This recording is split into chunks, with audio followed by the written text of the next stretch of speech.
ये देखिए समुंदर और रेगिस्तान इकट्ठे मिलते हुए, ये है ब्यूटी ऑस्ट्रेलिया की। This is one of the beautiful beaches of Australia. यहाँ पर आके आप रिफ्रेश हो जाते हो, सारी टेंशनें भूल जाते हो। ऐसे ही लाइफस्टाइल को जीने के लिए आपको क्या करना है, आपको सबसे पहले अपनी इंग्लिश की रिक्वायरमेंट को फुलफिल करना है, जो कि है पीटीई। सबसे ईजी इंग्लिश एग्जाम है पीटीई। तो आज आपको मैं बताता हूँ कि पीटी में आप अपने डिजायर्ड बैंड्स कैसे लेके आ सकते हो और कैसे बच्चे अपने स्कोर्स बार बार मिस करते हैं। रिसेंटली हमने क्या देखा है, एक ही स्टूडेंट था जो 22 बार पेपर फेल कर चुका था और हमारे साथ उसने जुड़ने के बाद अटेम्प्ट क्लियर करा और 89 ओवरऑल स्कोर आया। आइए उसके बारे में डिस्कस करते हैं और जो उसने मिस्टेक्स करी हैं और ऐसे ही सिमिलर बच्चों ने जो मिस्टेक्स करी हैं उसको हम देखते हैं और let's see how we can get PTE in the very first attempt. There are a lot of students जो बार बार एग्जाम पीटी का मिस करते हैं, उनको पता ही नहीं लगता कि कहाँ पे वो लूज कर रहे हैं मार्क्स। आज हम कुछ चीज़ों के बारे में डिस्कस करेंगे जो बहुत ही कॉमन मिस्टेक्स होती हैं बट बहुत ही ज़्यादा इंपॉर्टेंट है when you are going to give your exam. सबसे पहले आपको क्या करना है, when you go and sit for the exam, आपको मेक श्योर करना है कि आप स्पीकिंग के अंदर बिल्कुल भी रुकिए मत। काफ़ी स्टूडेंट्स हैं वो पैनिक हो जाते हैं, कॉशियस हो जाते हैं, यार क्या मैंने बोल दिया, अब वो सही बोला है नहीं बोला, मेरे को रुक के ठीक करना चाहिए। ऐसी चीज़ों की वजह से उनके और फ्लुएंसी में नंबर कम होते हैं।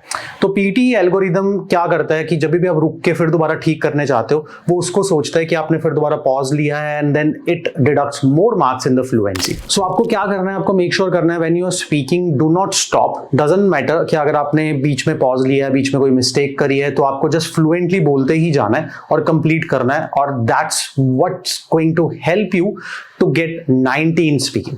तो ये बहुत ही ज्यादा इंपॉर्टेंट है कि 90 कैसे लेके आना है स्पीकिंग के अंदर। अभी जो ये इकबाल स्टूडेंट है, इसने भी यही करा था कि इससे पहले जब हमारे आने से पहले ये बहुत ज्यादा हेजिटेशंस करता था, रुक रुक के बोलता था, जिसकी वजह से इसके स्पीकिंग में कभी नंबर नहीं आया।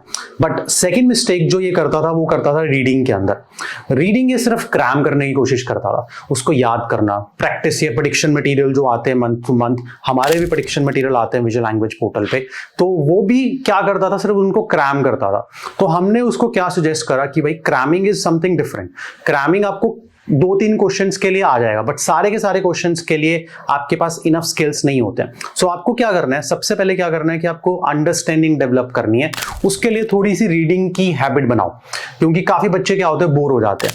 जब मैंने अपनी पीटी दी थी आई थिंक 2016-17 में, तब मेरे को भी रीडिंग की हैबिट नहीं थी इतनी। तो फिर क्या होता था कि मैं बार बार उसको, ठीक है ना, पढ़ने की कोशिश करता था, मैं आर्टिकल्स पढ़ता था, जर्नल्स पढ़ता था, जिससे मेरी रीडिंग की हैबिट बिल्ड नहीं हुई। आज के ज़माने में भी बच्चे यही करते हैं मिस्टेक, क्योंकि उनको रीडिंग की बिल्कुल भी प्रैक्टिस नहीं होती है। तो इसीलिए जब वो रीडिंग के क्वेश्चंस पे आते हैं तो वो डिस्ट्रैक्ट हो जाते हैं, उनका कंसंट्रेशन नहीं बैठ पाता। सो ये बहुत ही ज़्यादा इंपॉर्टेंट है कि आप अपनी अंडरस्टैंडिंग को बूस्ट करिए। उसके साथ साथ मेक श्योर करिए कि अपनी रीडिंग की हैबिट बनाइए, ठीक है, डे टू डे बेसिस के लिए। और जब भी आपने रीडिंग में प्रैक्टिस करनी है, मेक श्योर करिए कि आप जब रीडिंग के क्वेश्चन को अडेप्ट कर रहे हो या उसको अटेम्प्ट करने जा रहे हो, मेक श्योर करिए कि उसको आप बहुत ही बढ़िया तरीके से पहले समझिए।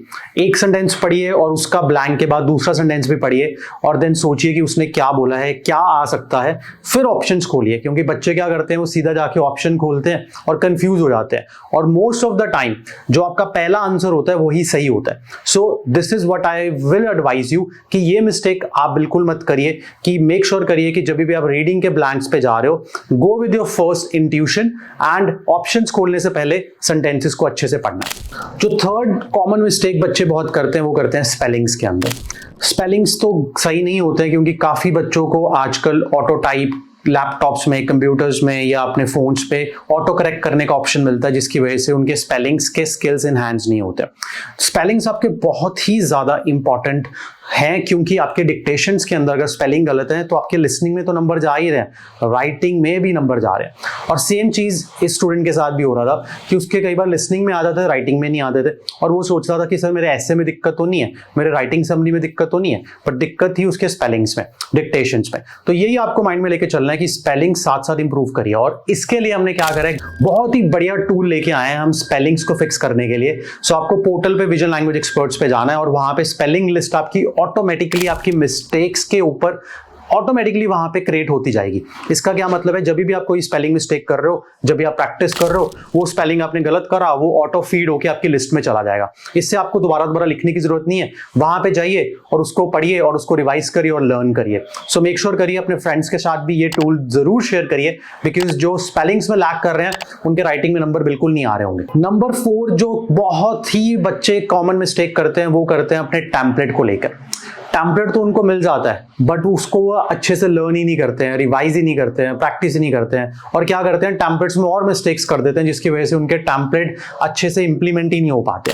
It's not about the template, it's about how you implement it. ये बहुत ही ज्यादा इंपॉर्टेंट फ्रेज हम यूज करते हैं बच्चों के लिए कि टेम्पलेट ही सिर्फ सब कुछ नहीं है, उसको यूज कैसे करना है वो सबसे ज्यादा इंपॉर्टेंट चीज आती है। तो ये स्टूडेंट के पास भी टेम्पलेट्स थे बट इसके लिए वो वर्क ही नहीं कर रहे थे। क्यों? क्योंकि इसके अंदर जो मिस्टेक्स थी वो बार बार रिपीट कर रहा था, उसको फिक्स ही नहीं कर पा रहे थे, जिसकी वजह से इनके मिस्टेक्स ज्यादा हो रही थी, ऐसे में भी और रिटन समरी में भी। तो this time he got perfect scores for his PT which is 89, और रीडिंग में भी इनके परफेक्ट स्कोर्स आए हैं इसी वजह से। सो ये मैं मिस्टेक्स आपको बताना चाहता हूं कि इन मिस्टेक्स को आप बिल्कुल मत दोहराइए और आप भी 89 या 90 ओवरऑल स्कोर लेके आ सकते हो। ये बच्चे ने 21 बार पेपर दिया और 22nd अटेम्प्ट में इनका क्लियर हुआ है। तो आप लेके चलिए कि कितनी पेशेंस और कितना हार्डवर्क करा होगा। बट अगर इनको ये गाइडेंस पहले ही मिल जाती तो इनको इतने अटेम्प्ट्स नहीं देने पड़ते। तो ये गाइडेंस मैं आप लोगों को दे रहा हूं सो दैट आपको भी इस जर्नी से ना जाना पड़े, 1 या 2 अटेम्प्ट में आपका डिजायर्ड स्कोर आए। That was it guys. In mistakes को अपने माइंड में रखिए, मेक श्योर करिए इनको अप्लाई करिए अपनी प्रैक्टिस जर्नी के अंदर। And that's it. Visual language expert से विशाल बोल रहा हूं। नेक्स्ट टाइम आपको मिलेंगे हम। एंड मेक श्योर करिए कि आप सब्सक्राइब या थम्स अप जरूर करिए, बिकॉज वो हमें मोटिवेशन देगा और ऐसी और वैल्यूएबल वीडियोस बनाने के लिए। बट अगेन, अगर ऐसी लाइफस्टाइल ऑस्ट्रेलिया की जीनी है तो पीटी करनी बहुत ही ज्यादा जरूरी है। तो आइए पीटी करते हैं इकट्ठे VLE के साथ।